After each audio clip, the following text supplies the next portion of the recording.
Okay, today I want to do this particular video broadcast. I made this back in 2018, I believe it was. It is called Made Useful Through, actually it was 2020, come to think of it. Made Useful in the Fire. And it's a little story I wrote, and I want to get a point across. It says, a piece of metal one time said to his master, "Sir, I want to be used by you." So the master takes the bar of metal, sticks it in the fire till it glows red and hot.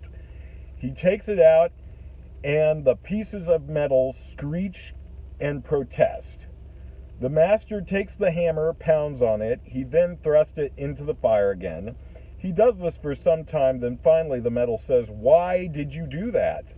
The master carpenter replies, pointing to his shelf of tools he has, "See, these useful tools of mine?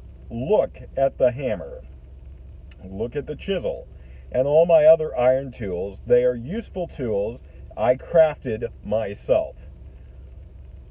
Then the piece of metal says, "Yeah, they are useful, and dream one day I will become as they are." The master laughs and says, "They too were thrust into the fire and pounded with the hammer as well." And the truth is, dear believers, we have to go through some fiery trials and tests that come upon us. And when we're going through the fire and we're being hammered and with some trouble and thrust into the cold waters of life, but this is the master's way of shaping his tools for great work.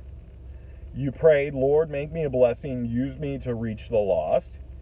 Yet, we often do not understand his means to make us more useful for his grand work. It says in Isaiah 43, 1 through 2, "But now this is what the Lord says, He who created you, He who formed you, Israel, do not fear, I have redeemed you, I have summoned you by name, you are mine. When you pass through the waters, I will be with you, and when you pass through the rivers, they will not sweep over you. When you walk through the fire, you will not be burned. The flames will not set you ablaze." And the truth is, God oftentimes uses those difficult seasons of our lives to burn away what is not right in us.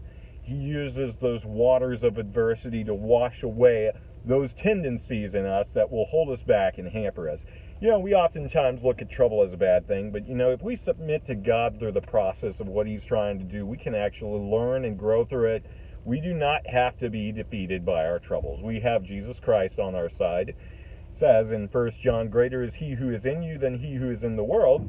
So we got to just have that faith that God, even though sometimes His ways and methods do not make sense, even though the process might be painful, we can always trust that He's going to eventually do it for something good in our lives. There was one time back where I was going through a really particular hard season of life, and I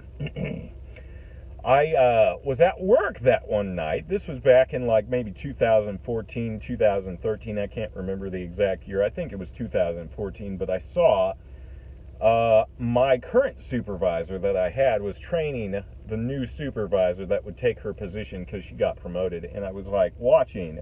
I went over to ask a question, and I could see her training him in what he needed to do as to replace her in her position. And I got kind of intrigued by that sight. Later on, as I was thinking, I'm like, wow, it is almost as if the Lord brought to my mind, see, these things I'm having you go through in your life, these particular things that you think are just bad and horrible and unpleasant, they are training tools. I want to use you.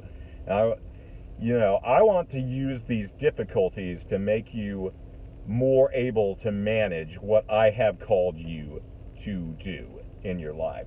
And so sometimes we may look at a certain set of circumstances and say, God's just being cruel or mean. Why is He just out to get me? No, we can't look at it that way. Sometimes God is just equipping us for what He truly has. Who are some of the best encouragers out there? Those who have been through difficult times and have overcome them. Who are the greatest people of compassion? Often those who've had to suffer the most are the ones who feel the most for others.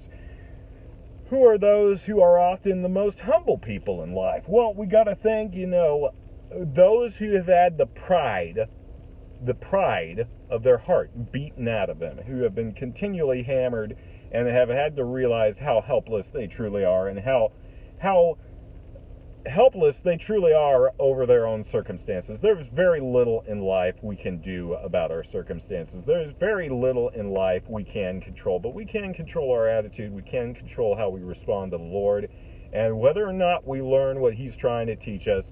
I hope you found this message encouraging. God bless.